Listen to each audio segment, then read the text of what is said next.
कैसे हो बच्चों आप सभी मैं अपने चैनल क्या मैं आपके चैनल द सक्सेस माइंडेड पे स्वागत करता हूं। फटाफट से मेरे चैनल को शेयर कर दें, लाइक कर दें, बेल आइकन ऑन कर दें। जो अभी मेरे चैनल पे नए विजिट किए हुए हैं वो मेरे चैनल को फटाफट से सब्सक्राइब कर दें और मेरे इस चैनल को, इस चैनल को आप इस वीडियो को लास्ट तक देखें बिना स्किप किए हुए। मैं यकीन दिलाता हूं कि अगर आप मेरे हिसाब से पढ़ेंगे या इसमें बताए हुए टॉपिक को अच्छे से समझेंगे, अच्छे से पढ़ेंगे तो आपके बहुत अच्छे नंबर आ जाएंगे। तो मैं ये भी उम्मीद करता हूं कि आप सब पढ़ रहे होंगे, मज़े से होंगे। मैं केमिस्ट्री के सेकंड चैप्टर का अगला पार्ट लेकर आया हूं। चलिए शुरू करते हैं आज का टॉपिक। हम लोग ने डिस्कस कर लिया था बॉम्ब कैलोरीमीटर तक। उसके बाद हमने डिस्कस किया था कोयले और कोयले के प्रकार पर। समझ रहे बच्चों? चलिए आज हम लोग एक नया टॉपिक भी डिस्कस करेंगे। इसका नाम है कोयले का विश्लेषण। तो बच्चों जो कोयले का विश्लेषण होता है बच्चों दो प्रकार का होता है। कोयले का जो विश्लेषण किया जाता है वो दो प्रकार से। कौन कौन सा? एक होता है प्राथमिक, एक होता है अंतिम विश्लेषण। समझ रहे हैं? यानी विश्लेषण का मतलब एनालिसिस की एक निचोड़, उसका बात समझ रहे हैं? चलिए आइए देखते हैं प्राथमिक विश्लेषण क्या होता है। तो बच्चों ये कोयले में नमी, वाष्पशील पदार्थ, संयुक्त कार्बन तथा आज बनने वाले पदार्थ ज्ञात करने के लिए किया जाता है। कहने का मतलब ये है जो प्राथमिक विश्लेषण किया जाता है वो कोयले में नमी, वाष्पशील पदार्थ जैसे संयुक्त कार्बन और राख बनने वाले पदार्थ ज्ञात करने के लिए यानी टेस्ट एक तरह का किया जाता है। तथा प्राथमिक विश्लेषण से ज्ञात हो जाता है कि कोयला ईंधन के रूप में कितना उपयोगी रहेगा। यानी इस जो प्राथमिक विश्लेषण किया जाता है उसके आधार पर ये ज्ञात कर लिया जाता है जो ईंधन हम यूज़ करने जा रहे हैं कोयला वो कितना उपयोगी होगा। में उपस्थित नमी तथा ज्वलनशील पदार्थ ऊष्मा उत्पन्न करते हैं। बात समझ में आ रही है? जो कोयले में जो उपस्थित नमी होती है वो और ज्वलनशील पदार्थ क्या करते हैं? ऊष्मा उत्पन्न करते हैं। बात समझ में आ रही है? चलिए आगे चलते हैं।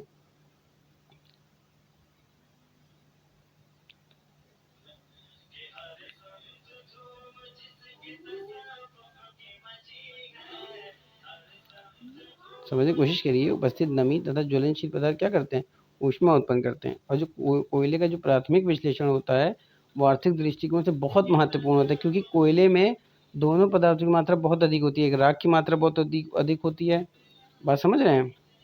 और वाष्पशील पदार्थों की मात्रा बहुत अधिक होती है। कोयले में उतनी ही निम्न यानी कि जिन दोनों पदार्थों की मात्रा जितनी अधिक होगी, कौन कौन से? एक संयुक्त कार्बन की और एक राख की जो मात्रा जितनी अधिक होगी कोयले की गुणवत्ता उतनी ही क्या होगी? कम होगी। बात समझ में आ रही है? यानी कहने का मतलब ये है कि अगर कोयले में क्या है, राख की मात्रा बहुत ज़्यादा है या संयुक्त कार्बन की मात्रा बहुत ज़्यादा है। बात समझ रहे हैं? संयुक्त कार्बन की मात्रा बहुत ज़्यादा है तो क्या होगा? कोयला कम अच्छा माना जाएगा। यानी उसकी गुणवत्ता जो होगी क्या होगी? उसकी क्वालिटी जो होगी वो क्या होगी? कम होगी। समझ रहे हैं? चलिए आगे चलते हैं। अगला इसी में आता है नमी।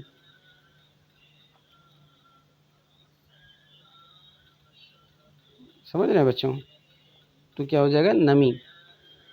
चलिए तो नमी की मात्रा ज्ञात करने के लिए किए गए कोयले की चूर्ण की एक निश्चित मात्रा को 104 डिग्री सेल्सियस से 110 डिग्री सेल्सियस तक 1 घंटे तक गर्म किया जाता है। कोयले में जो नमी उपस्थित है उस नमी को जानने के लिए हम क्या करते हैं? कोयले को बारीक एकदम चूर कर लेते हैं। फिर उसकी जो एक निश्चित मात्रा यानी कितनी किलोग्राम में या ग्राम में उसकी एक निश्चित मात्रा ले लेते हैं और फिर उसको 104 डिग्री सेल्सियस से 110 डिग्री सेल्सियस तक 1 घंटे तक गर्म किया जाता है। फिर इसको ठंडा करके पुनः तौल लिया जाता है। यानी इसको ठंडा करते हैं फिर उसका वेट करते हैं और आरंभिक और अंतिम भार के अंतर से कोयले के नमूने में उपस्थित नमी की प्रतिशत मात्रा की गणना कर ली जाती है।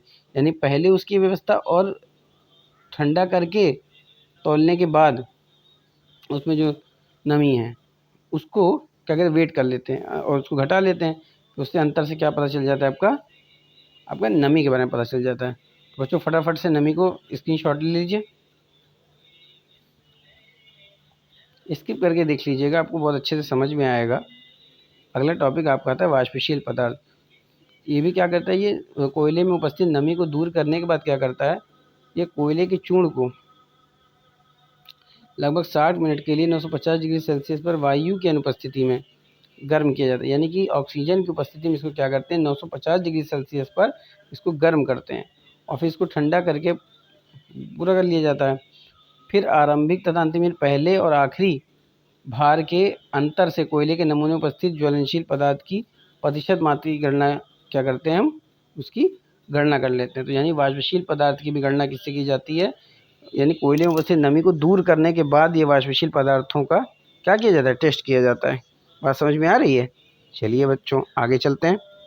अब आगे आता है राख। राख क्या होती है, तो कोयले के जलाने के बाद बचा हुआ ज्वलनशील पदार्थ, यानी कोयले को जला दिया गया है और उसके बाद कुछ ऐसा पदार्थ बच जाता है जो क्या है, जल नहीं सकता, भाई क्या कहलाता है, राख। रख या राख की मात्रा ज्ञात करने के लिए कोयले के चूर्ण का अल्प मात्रा से समझिए, जो कोयले की चूर्ण मात्रा होती है, समझ रहे हैं, जो कोयले की जो चूर्ण मात्रा होती है उसको क्या कहते हैं, कि उसकी थोड़ी सी मात्रा लेकर 1 घंटे तक क्या कहते हैं, ऑक्सीजन की उपस्थिति में गर्म करते हैं। और ऐसा करने पर कोयले का जो पूरा पाउडर टाइप का होता है वो क्या होता है, जल जाता है और राख बचती है।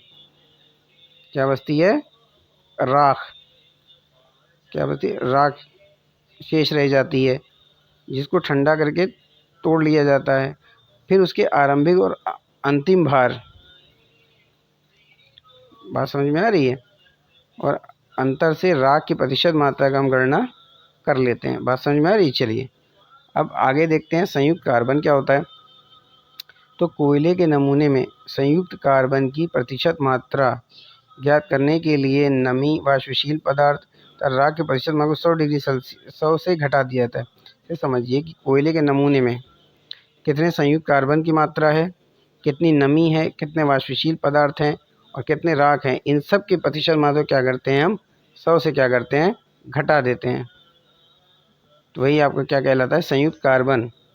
समझ रहे हैं, संयुक्त कार्बन का अगर हमको फार्मूला निकालना हो या उसकी वैल्यू निकालनी हो तो क्या करेंगे, हम 100 से क्या करेंगे, नमी, ज्वलनशील पदार्थ और राख, इन तीनों क्या करेंगे, जोड़ देंगे और 100 से माइनस कर देंगे, यानी घटा देंगे। बात समझ रहे हैं। चलिए आगे देखते हैं अंतिम विश्लेषण क्या होता है। तो बच्चों इसके अंतर्गत कोयले में उपस्थित विभिन्न तत्व, ये कोई कोयला है, अब उसमें कौन कौन से तत्व पाए जाते हैं, जैसे हाइड्रोजन हो गया आपका, समझ रहे हैं, जैसे आपका हाइड्रोजन हो गया, सल्फ़र हो गया, नाइट्रोजन हो गया, ठीक है, सल्फ़र, नाइट्रोजन, ऑक्सीजन की मात्रा की गणना की जाती है। कोयले में कितने चीज़ों की मात्रा उसमें है, इसका हम जान लेते हैं। ये होता है हमारा अंतिम विश्लेषण। बात समझ रहे हैं। अब आता है आपका ईंधन की गुणवत्ता। तो बच्चों ईंधन की गुणवत्ता जानने के लिए हम क्या करते हैं, ईंधन क्या है, ईंधन की कितनी अच्छी क्वालिटी है ये जानने के लिए हम उसमें क्या करते हैं, कई शोध करते हैं, कई एक्सपेरिमेंट करते हैं। तो बच्चों कोई ईंधन कितना अच्छा है इसके लिए एक मानक तैयार किया जाता है। जो मानक तैयार किया जाता है वही क्या होता है, ऑक्टेन संख्या या फिर सीटीएन संख्या होती है। तो जो ऑक्टेन संख्या होती है वो बच्चों आपके पेट्रोल के लिए यूज़ की जाती है, और जो ऑक्टेन की जो रेटिंग होती है वो डीजल के लिए इस्तेमाल की जाती है। तो कोई ईंधन एक अंतर्दहन इंजन को बिना नुकसान पहुंचाए, यानी कि जो इंजन के अंदर का जो हिस्सा है उसको बिना जलाए या बिना नुकसान किए अपने कार्य को क्या करता है, अच्छे से चला सके, इसके लिए किसी भी ईंधन की गुणवत्ता की परख होना जरूरी होती है। ईंधन की परख के लिए निम्न जानकारी को होना जरूरी, कौन कौन सा, ऑक्टेन संख्या, सीटीएन संख्या की जानकारी होना जरूरी होता है। बात समझ में आ रही है। चलिए अब देखते हैं कि अपस्फोटन क्या होता है। बच्चों आंतरिक दहन इंजन, यानी कि इंजन के जो अंदर का हिस्सा होता है उसके जलने में पेट्रोल वाष्प तथा वायु के मिश्रण को स्पार्क प्लग द्वारा इस फीलिंग उत्पन्न करके जलाया जाता है। यानी जो आंतरिक दहन इंजन में जल और पेट्रोल की जो वाष्प होती है तथा वायु के मिश्रण को हम क्या कहते हैं, स्पार्क प्लग द्वारा चिंगारिंग जिसको कहते हैं, गर्म किया जाता है तथा उससे उत्पन्न सारी ऊर्जा का उपयोग इंजन को चलाने में किया जाता है। यानी उसको जलाने से जो ऊर्जा हमको मिलेगी उसका उपयोग किस में किया जाता है, तो बच्चों तो उसका उपयोग किया जाएगा इंजन को जलाने में किया जाता है। लेकिन यदि वस्तु तथा गैसों का प्रसार द्वारा प्रज्वलन की क्रिया पहले से ही हो तो इस प्रकार के दहन में धात्विक ध्वनि के साथ एक विस्फोट होता है। कहने का मतलब ये है कि मान लीजिए गैसों द्वारा प्रज्वलन की क्रिया चल रही है और इसी बीच में क्या दहन में क्या होता है, धात्विक ध्वनि होगी, टकराएगी इंजन से तो विस्फोट होगा तथा ऊर्जा का बहुत सारा भाग ध्वनि ऊर्जा के रूप में क्या हो जाता है, नष्ट हो जाता है। अब ईंधन को जलाने के लिए उपयुक्त नहीं हो पाता। इस प्रक्रिया को क्या कहते हैं, अपस्फोटन। यानी अपस्फोटन एक ऐसी क्रिया होती है कि अगर कोई इंजन में क्या होता है, पेट्रोल पंप की आवाज़ बनेगी और साथ में वायु का मिश्रण भी होगा तो क्या होगा, आग उत्पन्न करेगा अंदर, जिससे सारी ऊर्जा इंजन को चलाने में प्रयोग करते हैं। इस जो ऊर्जा उसको जलने से बनती है। बात समझ में आ रही है? चलिए अब देखते हैं इसकी डिफिनेशन क्या कहती है। तो दोस्तों डिफिनेशन ये कहती है कि ईंधन के अनियमित दहन से, यानी कि ईंधन को जलाते रहने से धात्विक ध्वनि उत्पन्न होती है। वही क्या कहलाता है, अपस्फोटन। अगला ऑक्टेन संख्या क्या होती है। तो बच्चों किसी द्रव्य ईंधन के अपस्फोट रोधी गुण को प्रदर्शित करने के लिए जो मानक प्रयोग किया जाता है उसे ईंधन की ऑक्टेन संख्या कहते हैं। बात समझ में आ रही? कोई द्रव ईंधन है, अब उसके अपस्फोट रोधी करने के लिए एक मानक तैयार करते हैं। बात समझ रहे हैं? तो स्क्रीनशॉट ले लीजिए और आप सब पढ़ते रहिए।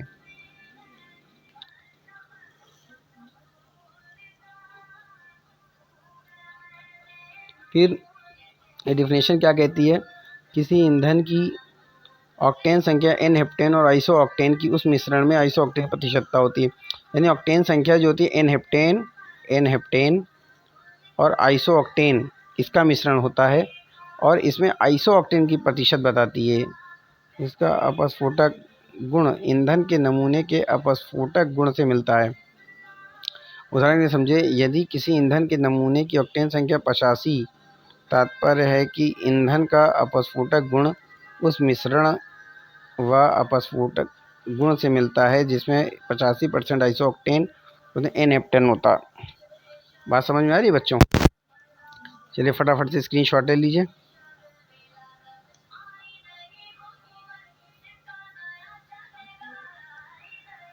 चलिए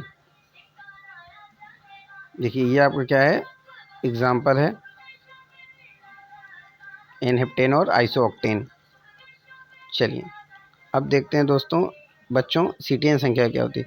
तो बच्चों सीटेन संख्या किसी ईंधन की सीटेन संख्या किसी ईंधन की ज्वलन क्षमता की गुणवत्ता का आकलन है। इंजन में भंजन तुरंत नहीं होना चाहिए। इसके क्षेपण और तथा प्रचलन के बीच एक समय अंतराल रहता है। यानी सीटेन संख्या किसी ईंधन की ज्वलन क्षमता की गुणवत्ता का आकलन है, समझ गए? लेकिन तुरंत नहीं होता, इसमें कुछ समय लगता है। इस समय अंतराल को प्रज्वलन क्या कहते हैं सीटेन संख्या इस प्रज्वलन विलोम की व्युत्क्रमानुपाती होती है। किसी ईंधन की सीटेन संख्या जितनी अधिक होगी उसका प्रज्वलन विलंब उतना ही कम होगा, अर्थात ईंधन उतना ही शीघ्र प्रज्वलित होगा, उतना शीघ्र क्या होगा, जलेगा। बात समझ में आ रही है बच्चों? देखिए किसी ईंधन की ऑक्टेन सीटेन संख्या तथा अल्प मेथिल यानी अल्फा, यानी इसकी बात हो रही है। बात समझ में आ रही है? अल्फा मेथिल नैफ्थलीन मिश्रण में सीटेन का प्रतिशत आयतन है। इसका स्वलंब विलंबन समान परिस्थितियों के दिए गए डीजल ईंधन के ज्वलन के समान होता है। इसे समझो सीटेन संख्या होती है वह सीटेन तथा अल्फा मेथिल नैफ्थलीन और आयतन होता है। इसका ज्वलन विलंब समान परिस्थितियों के लिए दिए गए डीजल ज्वलन विलंब के समान होता है। अब एग्जाम्पल को देखें तो 85 है, तो इसका मतलब इसमें क्या होगा, डीजल का जो विलंब होगा वो 85 में 85% ऑक्टेन और 15% इसका क्या होगा, अल्फा मेथिल नैफ्थलीन के समान होगा। बात समझ रहे हैं? ये रहा आपका एग्जाम्पल। तो बच्चों उम्मीद करता हूँ आज का सेशन आपको बहुत समझ में आया होगा। अगर कोई चीज़ टॉपिक समझ में नहीं आ रहा है तो आप हमको कमेंट कर सकते हैं और आज का सेशन आपको कैसा लगा ये हमें कमेंट में ज़रूर करके बताइएगा। उम्मीद तो मैं यही करता हूँ कि आपको सेशन बहुत अच्छा लगा होगा। फटाफट से मेरे चैनल को शेयर कर दें, लाइक कर दें। देखिए मैं आपके साथ कॉर्पोरेट कर रहा हूँ, देखिए इतनी मेहनत करता हूँ, उसके लिए एक लाइक तो बनती है। तो इसलिए दोस्तों आपसे गुजारिश है, बच्चों आपसे गुजारिश है कि इस वीडियो को अंत तक देखें और लाइक ज़रूर करें। देखिए आप लोग लाइक ज़रूर करिए, देखिए उससे क्या होगा कि थोड़ा मनोबल बढ़ता है कि और अच्छे से ज़्यादा पढ़ाने का मन करेगा। जब व्यू नहीं बढ़ेगा और आप क्या कहते हैं, जब व्यू नहीं बढ़ेंगे, लाइक नहीं होगा, तो लगेगा कोई जब वीडियो देख ही नहीं रहा, कोई रिस्पॉन्स ही नहीं आ रही, तो मैं वीडियो क्यों बनाऊँगा? मैं वीडियो आप ही लोग के लिए बनाता हूँ ताकि आप लोग का फ़ायदा हो सके। समझ रहे हैं बच्चों? चलिए उम्मीद करता हूँ कि आप सब पढ़ रहे होंगे, पढ़ते रहिए, मुस्कुराते रहिए। कल मिलते हैं, तब तक के लिए जय हिंद, खुश रहिए। Thank you class.